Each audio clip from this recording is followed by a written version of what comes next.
Tuhan untuk merayakan Paskah bersama-sama Tuhan.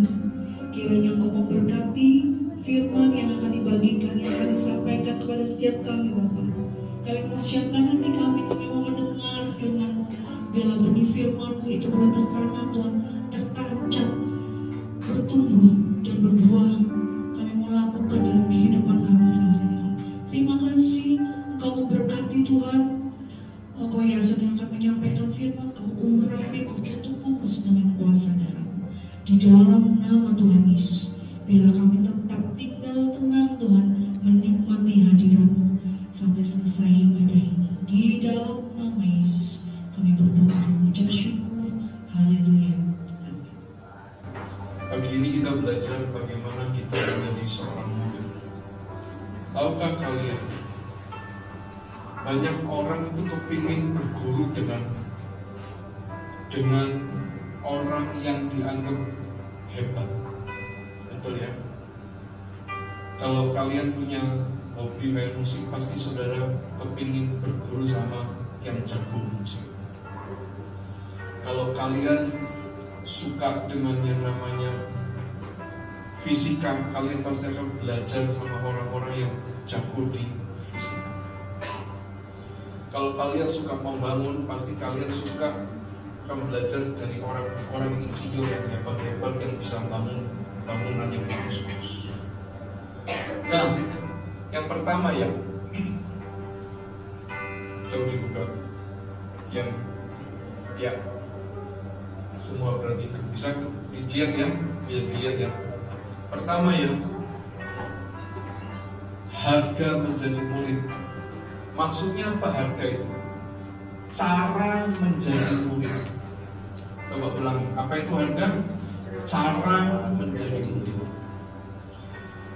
Cara menjadi murid Kristus itu bukan butuh uang. Menjadi murid Kristus tidak membutuhkan uang. Kalau kalian belajar musik pakai uang. Kalau kalian belajar sekolah pelajaran mata pelajaran butuh bayar, pakai uang. Tapi menjadi murid tidak dibutuhkan uang. Makanya orang miskin boleh jadi murid. Murid kata lainnya adalah membership. Saya punya member, saya mau member masuk tempat fitness harus punya member. Untuk menjadi murid Kristus harus punya kartunya, harus punya membernya. Apa itu membernya? Bukan uang, tapi apa? Darah Kristus. Maksudnya apa? Untuk menjadi seorang murid Kristus, kalian harus terima, percaya bahwa Yesus mati, darahnya tercurah untuk menebus dosa kalian. Tidak ada cara yang bisa menebus dosa kalian dari kecil sampai besok tua kalian. Seumur hidup dosamu tidak akan bisa dihapus dengan bayar uang, berbuat baik, berbuat amal, tidak mungkin bisa. Cuma bisa diselesaikan dosa-dosa kalian dengan percaya Tuhan. Aku percaya mulai hari ini kau mati buat aku, kau mati buat dosa-dosa. Ketika kau percaya dengan hatimu dan mulutmu mengakui Yesus satu-satunya cara menghapus dosa. Jatuh bangun dalam dosa. Kok begitu? Kok anak Tuhan kok sering jatuh bangun? Karena dari orang berdosa jadi orang benar itu nggak gampang. Amin. Jadi kalau jadi murid Kristus sering jatuh bangun itu hal yang lumrah. Tapi jangan putus asa. Makanya ada ayat berkata apa? Orang benar jatuh 7 kali juga dia akan dibangkitkan. Jadi itu bicara pengampunan yang terus menerus. Selama hatimu sadar butuh dikasihani Tuhan, sadar butuh diampuni Tuhan terus setiap hari, Tuhan akan berikan. Nah, waktu adalah kebutuhan menjadi murid. Jadi butuh waktu untuk melatih diri. Jadi dokter butuh waktu berapa tahun? Ayo, sampai kepingin jadi dokter. Jadi dokter butuh berapa waktu? Sekolah SD 6 tahun. Ya, SMP 3 tahun. SMA berapa sudah? 12 tahun. Kuliah kedokteran berapa tahun? Kalau pinter otakmu cukup 3,5 tahun. Itu kalau pinter otaknya. Berarti tadi berapa? Oh, itu ahli hitung-hitungan. Berapa? 12. Berapa? Loh, kok 15? 14. Dari 6 SD 6 tahun, tambah SMP 3 tahun, tambah SMA 3 tahun, 12 tambah 3,5 tahun, 15 tahun setengah. Itu kalau pinter. Maksudnya lulus terus. Terus dari dokter mau spesialis, butuh waktu 2 tahun. Itu pinter sudah otaknya. Berarti 15 setengah tambah 2 tahun, 17,5 tahun baru bisa jadi spesialis jantung, spesialis paru-paru. Itu kalau pinter. Jadi butuh berapa? 17 tahun jadi dokter spesialis. Sekarang kalau jadi insinyur butuh waktu berapa tahun? 15 tahun. Mau jadi apa? Jadi apa? Kak Ruth, jadi guru butuh waktu berapa tahun? 16 tahun. Sekarang perhatikan buat saya. Jadi seperti Kristus butuh waktu berapa tahun? Jadi seperti Yesus. Tuhan, aku mau seperti Engkau.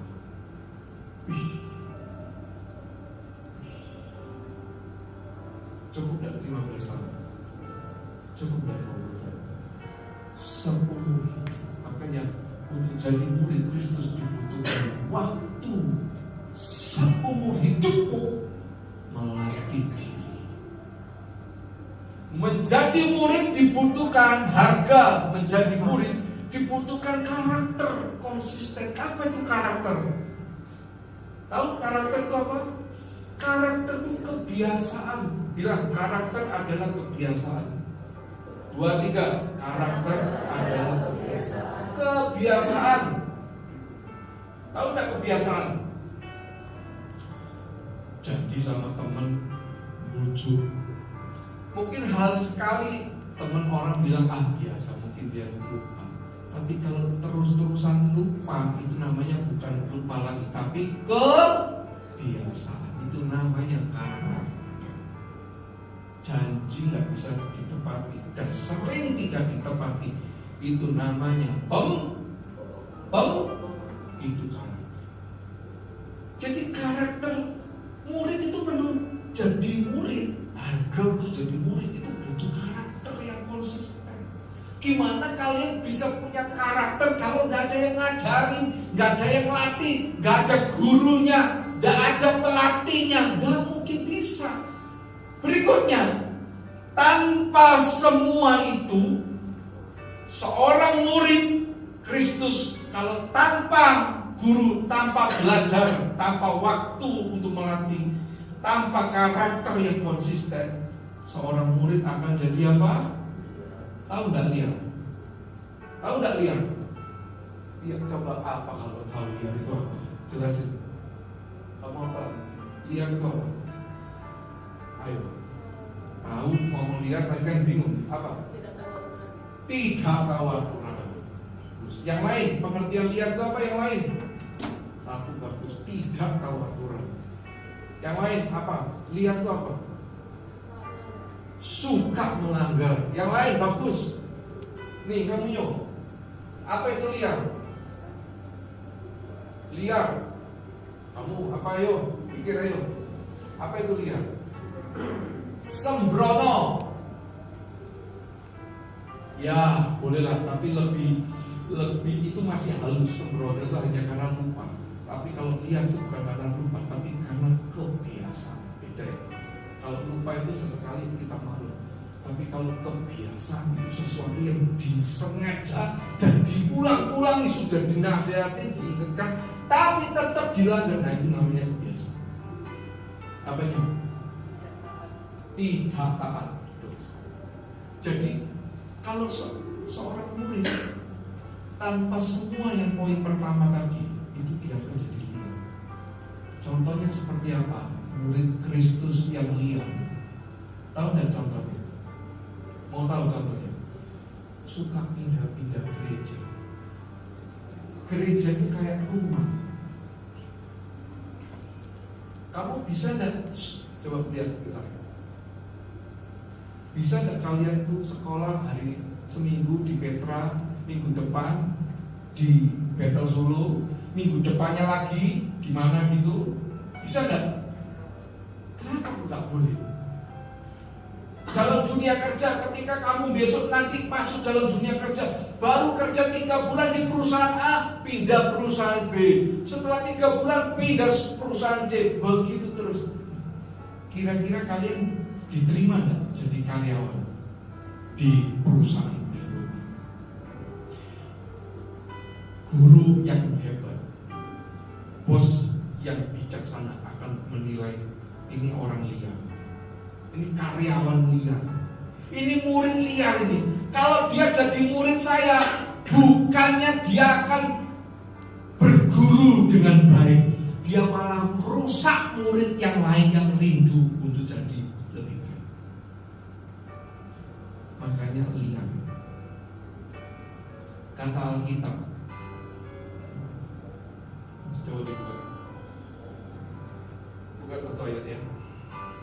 Ini spontanitas ya, harus ikut saya aja.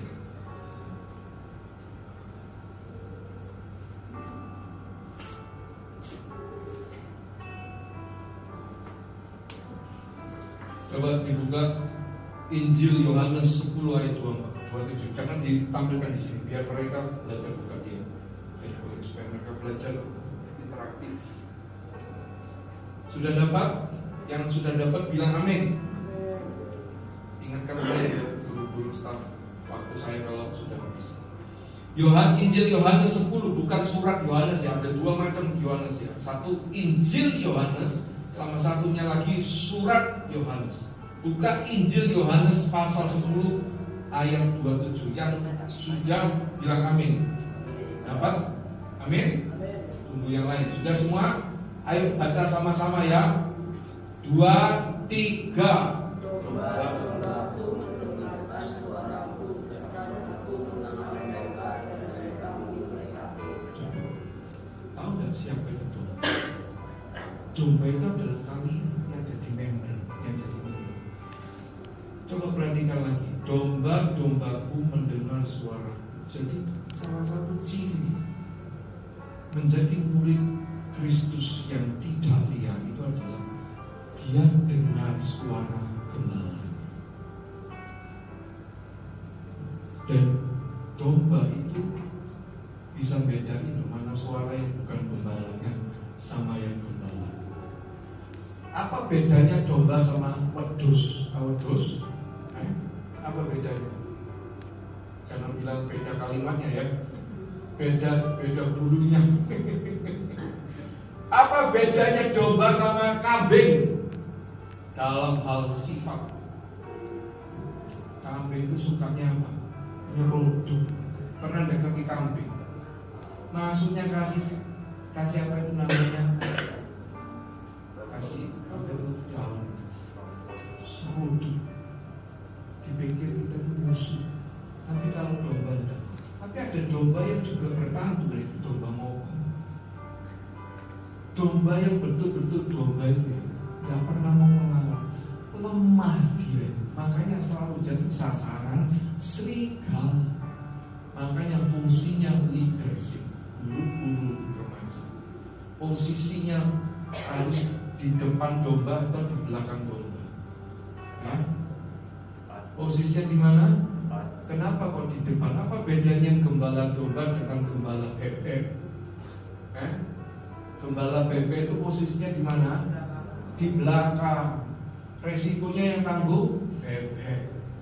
Jadi kalau depan ada musuh, ada serigala, yang lari duluan sama bebeknya. Gembala. Tapi kalau gembala domba beda, seperti Daud. Sebelum dia jadi leader hebat, pemimpin raja yang hebat, Daud itu belajar jadi pemimpin domba yang baik. Ketika ada singa dia lawan, ketika ada beruang dia lawan. Saya mikir, kalau ada anjing herder kejar kita lawan nggak kira-kira? Enggak. Tapi Daud berani sama singa. Sampai saya, om itu sampai mikir, ini singa bukan anjing. Singa itu kuat, powerful daripada serigala. Dilawan sendiri. Berarti kan ini mentalnya mental pemberani. Gembala harus ada di depan, bukan di belakang. Itu yang benar. Supaya apa? Dia jadi pelatih. Kalau gembalanya salah, maka nanti dombanya ikut salah jalan. Makanya jadi gembala harus banyak belajar supaya muridnya jangan sampai salah langkah. Makanya jadi pemimpin, jadi gembala itu hukumannya double, tapi kemuliaannya juga double. Amin. Amin, guru-guru. Nah, kalau murid yang tidak mau menyediakan waktu untuk belajar dan punya guru, maka dia akan jadi liar. Kambing itu suka nyeruduk, domba itu nggak suka. Dia itu punya sifat domba yang baik, itu punya sifat mengalah, dia banyak menerima. Makanya orang domba itu lemah. Makanya butuh gembala. Untuk apa gembala itu? Untuk melindungi dombanya yang terbatas kelemahannya. Amin. Makanya kita para pemimpin, kita ini harus kuat dalam setiap waktu keadaan hujan, panas, kesusahan, tekan. Kita harus tetap kuat demi domba-domba. Amin. Nah, supaya apa? Supaya jangan jadi liar. Makanya harus berdiri di depan. Ketika ada musuh, dia yang maju duluan. Ketika dombanya bingung, dia yang jadi pembimbing mentornya. Puji Tuhan. Selanjutnya, harga menjadi murid, cara menjadi murid. Nah, coba perhatikan ini. Perhatikan. Murid, ada murid yang pintar ceritanya. Pintar otaknya. Tapi hatinya ini bukan hati. Tahu apa? Tapi hatinya gak punya hati. Perhatikan, ada orang jadi member, jadi murid, otaknya pintar banget, ngerti banyak Alkitab, ngerti banyak pengetahuan, ilmu pengetahuan, tapi hatinya gak punya hati. Gak punya hati cinta Tuhan, cuma cinta dirinya sendiri. Nah itu baik, dia akan jadi murid yang licik. Kalau dia nanti bekerja ikut orang, dia akan jadi karyawan yang cheating. Tahu cheating? Curang. Ada banyak lulusan terbaik, tapi ketika dia kerja jadi maling. Tahu nggak?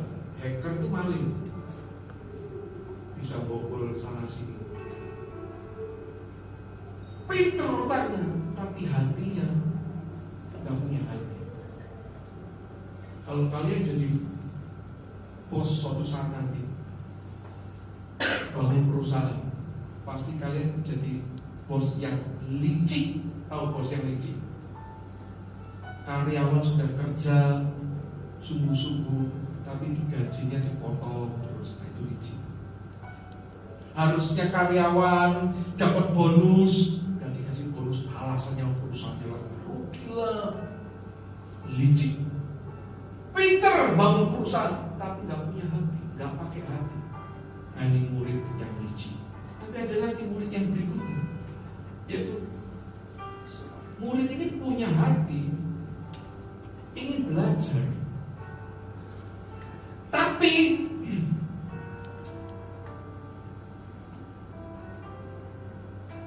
ini rupanya kurang keterangan. Nggak apa-apa, saya coba perhatikan. Ada murid yang punya hati tapi tidak mau belajar. Saya kepingin berubah, Pak. Saya kepingin berubah, Kak. Tapi dia nggak mau belajar, nggak mau dengar nasihat, tidak mau terima masukan. Nah, ini nanti jadi apa? Jadi mudah disesatkan. Jadi dalam gereja itu ya, ada selalu dua macam model orang Kristen. Orang Kristen yang pertama punya pengetahuan yang pintar cerdas, tapi nggak punya hati. Nah, ini biasanya jadi orang Kristen yang suka kritik, suka menjelek-jelekan banyak orang, tapi dia sendiri tidak pernah membangun orang. Tapi ada tipe lagi, model yang kedua, punya hati, tapi gak punya pengetahuan. Ini orang Kristen yang gampang dibodoh-bodohi.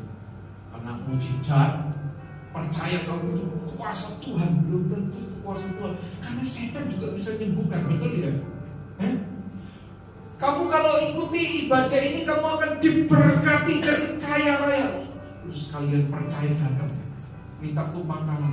Habis tumpang tangan, hari ini juga pulang, saya akan jadi kaya raya. Saya masih ingat dulu waktu saya SD di sekolah Petra Jemur.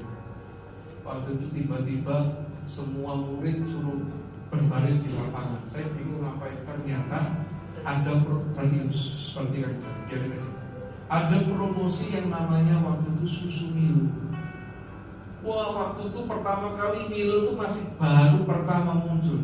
Dan iklannya tahu enggak? Iklannya apa? Iklannya anak kecil lagi minum susu Milo, lalu itu lomba lari. Nah, ketika saya dapat itu satu gelas susu Milo, saya pulang sampai rumah, lalu saya cari lapangan yang lumayan luas, saya coba lari, karena saya percaya habis minum Milo saya larinya buanter, karena iklannya begitu. Waktu itu saya percaya sekali. Nah, itu namanya punya hati, kepingin jadi pelari, tapi kurang pengetahuan. Menurut kalian cukup nggak minum Milo sekali lalu larimu buanter? Mungkin kan? Nah, itu namanya bodoh. Maksudnya baik, tapi salah. Nah, jangan sampai kalian seperti ini. Ada orang Kristen suka cari kebaktian yang mujizat. Suka datang ke ibadah yang bagus, musiknya bagus, gerejanya bagus, tapi kamu habis ibadah hidupmu gak berubah. Buat apa? Karena tujuan kita jadi murid apa? Untuk punya waktu melatih diri. Kapan kalian punya waktu melatih diri? Pertama, tiap hari lewat bacaan itu waktu kalian les. Tapi waktu kalian belajar ketemu guru itu waktunya seminggu sekali seperti hari ini. Ketemu guru-guru, diajar bagaimana engkau menjadi seorang guru. Amin. Nah, ini ada dua macam murid, model murid 3 dan 4. Yang kelima, perhatikan. Kalau kita bicara mau menjadi murid, kok sulit ya Pak? Kok sulit sekali? Memang sulit. Sebab orang tidak ikut Tuhan, tidak percaya Tuhan, jalani hidupnya juga sulit. Hari-hari ini semua orang menyadari agama Islam, agama Hindu, semua mengalami kesulitan. Jadi kalau orang Kristen, jadi anak Tuhan, jadi murid Kristus, kalau nggak mau mengalami kesulitan, saudara naik siapa? Jadi kalau jadi murid Kristus, kehidupan Kristen pun bisa sulit, karena dunia juga mengalami kesulitan. Amin. Terakhir, poin yang terakhir berikut. Perhatikan ya, nah berikutnya. Nah, sekarang syarat jadi murid setelah kau percaya Yesus sebagai Tuhan, itu dapat kunci surga. Sekarang hari-harinya caranya supaya kita ini diubahkan dari orang berdosa, dari anak nakal menjadi anak yang mencintai kebenaran, kebaikan. Harus ada harga yang dibayar. Ayo kita buka dulu ya. Satu ayat. Lukas pasal 14. Kita baca mulai ayat 25 ya. Injil Lukas pasal 14 ayat 25. Pada suatu kali banyak orang berduyun-duyun mengikuti Yesus dalam perjalanannya. Ia berpaling berkata kepada mereka murid-muridnya, kata Yesus, jikalau seorang datang kepadaku dan tidak membenci ayah ibunya, istrinya, anak-anaknya, saudara-saudara laki-laki atau perempuan, maka nyawanya sendiri tidak dapat menjadi muridku. Wih, ayat ini ngeri ya. Jadi kalau kita tidak mau benci keluarga, tidak layak jadi murid. Pengertiannya ini bukan berarti benci keluargamu. Kata membenci di sini tuh artinya apa? Kalian lebih memprioritaskan Tuhan lebih dari keluarga. Kadang-kadang bisa jadi kalian tahu Alkitab mengajarkan yang benar, tapi keluargamu mengajarkan yang salah. Pada situasi seperti ini Alkitab berkata seperti ini, kamu harus mencintai kebenaran Tuhan daripada ajaran orang tua. Kalau orang tuamu ngajar yang berbeda dengan yang kamu terima di gereja, ayat ini yang dimaksud.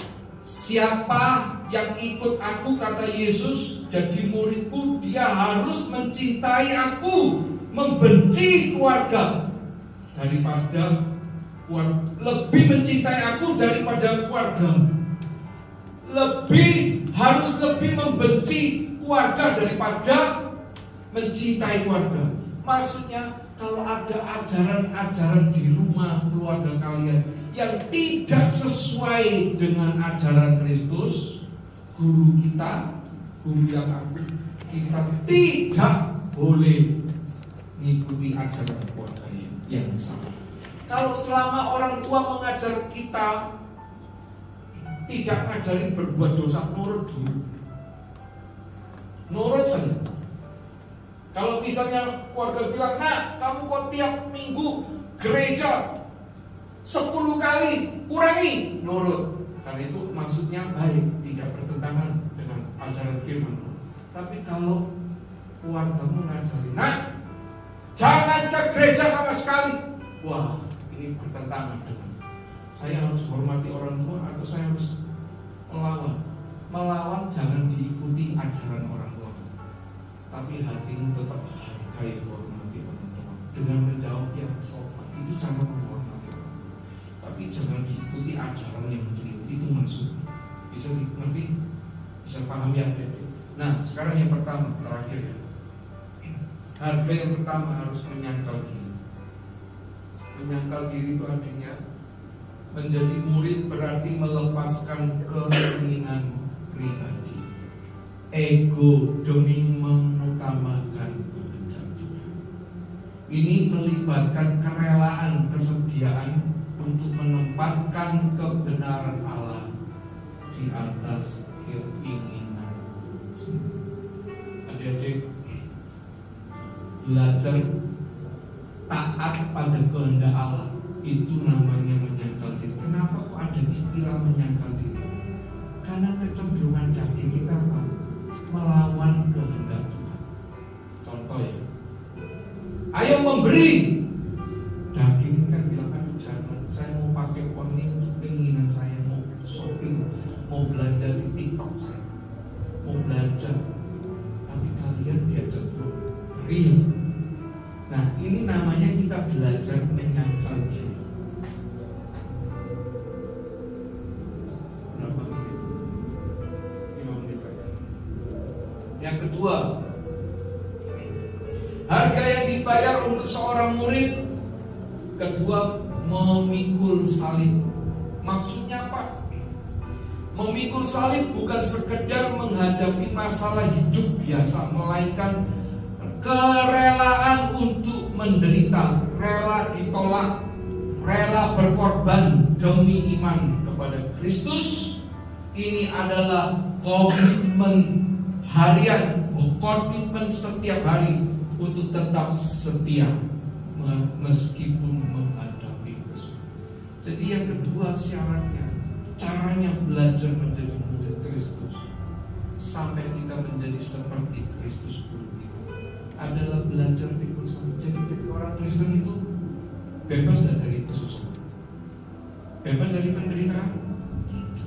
Tapi ingat ya, ada banyak gereja ngajarkan jadi anak Tuhan jangan susah, jangan sampai sakit, jangan miskin, harus kaya, harus sukses, harus sehat, tidak boleh sakit. Saya mau beritahu ya, itu ajaran menyimpang. Karena Alkitab berkata, pikul salib. Barang siapa yang mau ikut aku, dia harus pikul salib. Apa itu salib? Salib itu beban, salib itu tanggung jawab, salib itu berat, salib itu menyakitkan. Makanya jadi anak Tuhan kalau gak pernah susah, gak mau susah, gak mau sakit, gak mau berkorban, dia gak pantas jadi murid Kristus. Dan semua orang yang bukan murid Kristus, dia tidak berhak memperoleh surga. Karena surga itu buat kita. Nanti di surga Tuhan akan siapkan satu gathering, pesta. Dan yang duduk di situ cuma orang-orang yang ditentukan Tuhan, yang betul-betul jadi murid. Ada nama, kata Alkitab, namamu terdaftar di buku kitab kehidupan. Ada nggak nama kalian? Kalau nggak ada nama itu nggak bisa masuk ke pintu surga. Baru masuk pintu, belum duduk di meja perjamuan. Nah, siapa yang berat duduk di meja perjamuan anak domba itu? Orang yang punya predikat murid Kristus. Kalau kalian diundang satu pesta yang mewah, harus pakai undangan.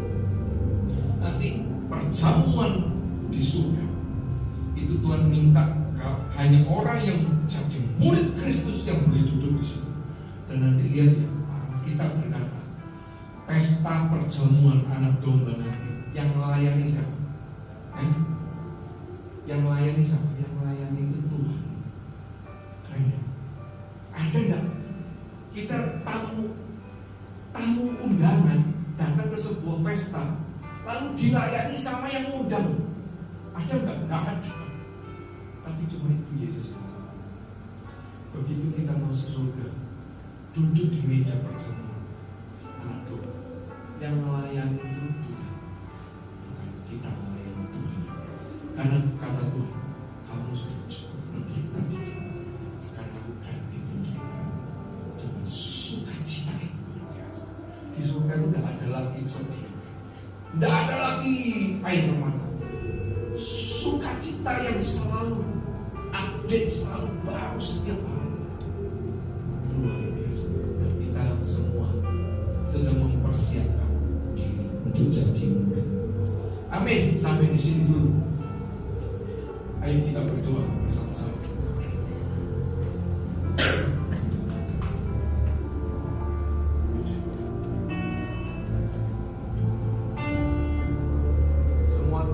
Semua pejamkan mata.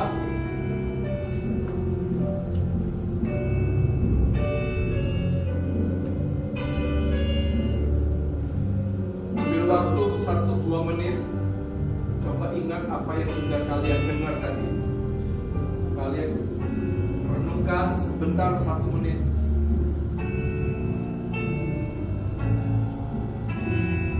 Jadi seorang murid, cara menjadi murid Kristus. Kalian coba renungkan, ingat apa yang sudah kalian dengar. Meteraikan dalam hati. Menjadi seorang murid harus percaya kepada Tuhan Yesus dulu, satu-satunya pengampun dosa. Tanpa pengampunan kalian tidak bisa masuk surga. Karena engkau orang berdosa, dosamu membuat engkau tidak mungkin masuk surga. Oleh sebab itu kalian harus sadar, Tuhan, saya memang orang brengsek. Saya memang anak yang kurang ajar. Tuhan, saya memang anak yang perlu dapat pengampunan, dapat anugerah. Tolong aku. Nah, pagi hari ini, adik-adik, kalau kalian sadar, menyadari, kalau kalian sadar diri ada dosa, ada kesalahan, saya mau ngajak kalian berdoa bersama saya. Ya, semua pejamkan mata. Semua pejamkan mata.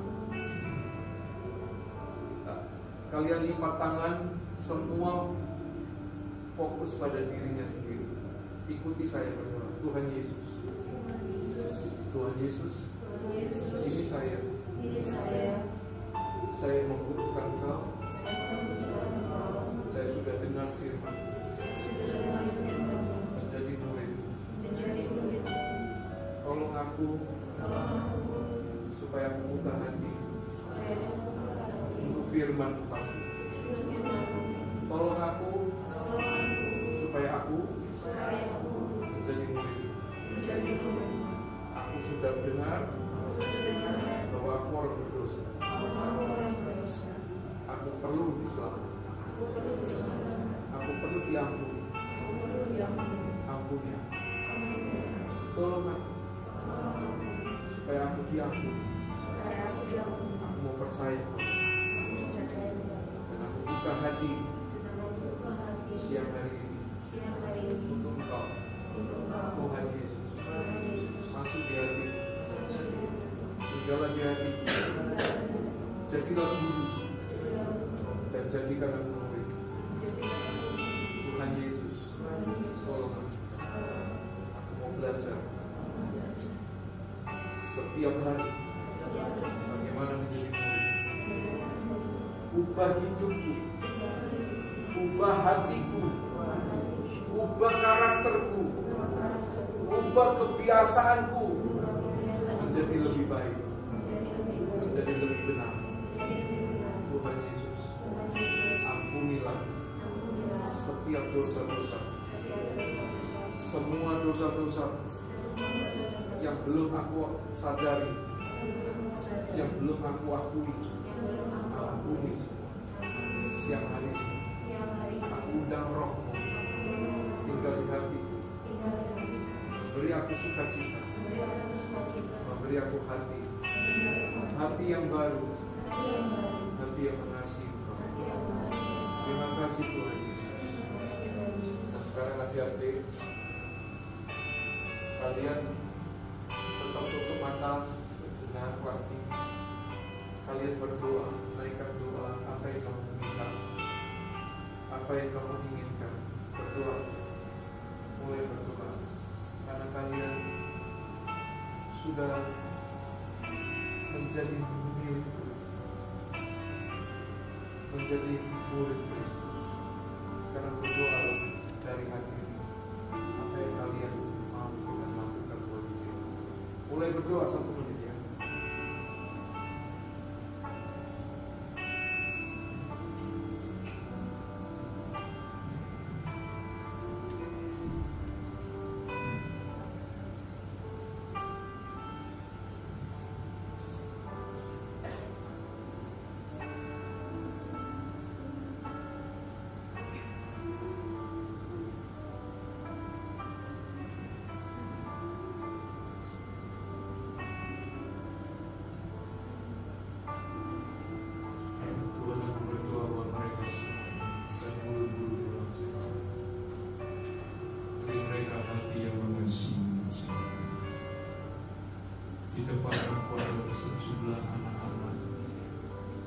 Sejumlah nama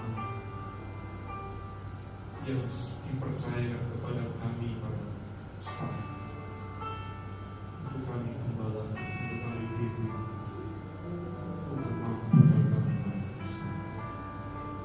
Tuhan, buat mereka bertumbuh di tempat ini yang sederhana. Engkau bisa pakai kami menjadi berkat bagi mereka semua. Tempat yang kecil itu, Kau bisa melahirkan orang-orang hebat yang meninggal dan cinta Tuhan sampai hidup. In the name of Jesus. Berkati kami para guru, kekuatan yang baru, semangat yang baru, mencintai jiwa-jiwa. In the name of Jesus. Tuhan, aku membawa sejumlah nama-nama anak-anak ini di altar musik. Tuhan, thank you God for your grace, buat pelayanan yang siang hari ini. Kau sudah mempercayakan kami sejumlah kecil jiwa-jiwa. Kami akan kerjakan dengan sungguh-sungguh. Terima kasih. Ubah hidup mereka seperti yang Kau mau, bukan yang seperti kami mau, tapi seperti yang Kau mau. Sekarang adik-adik angkat kedua tangan. Angkat kedua tangan kalian berdiri semua, ayo seperti ini. Sebelum kita pulang, angkat kedua tangan.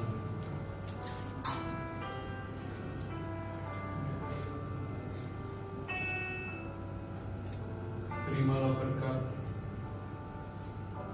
dari Tuhan yang hidup. Terimalah berkat, biarlah kasih anugerahnya melimpah dalam hidup kalian, memberkati engkau, memberkati sekolahmu, memberkati orang tua dengan keselamatan. Terimalah berkat, terimalah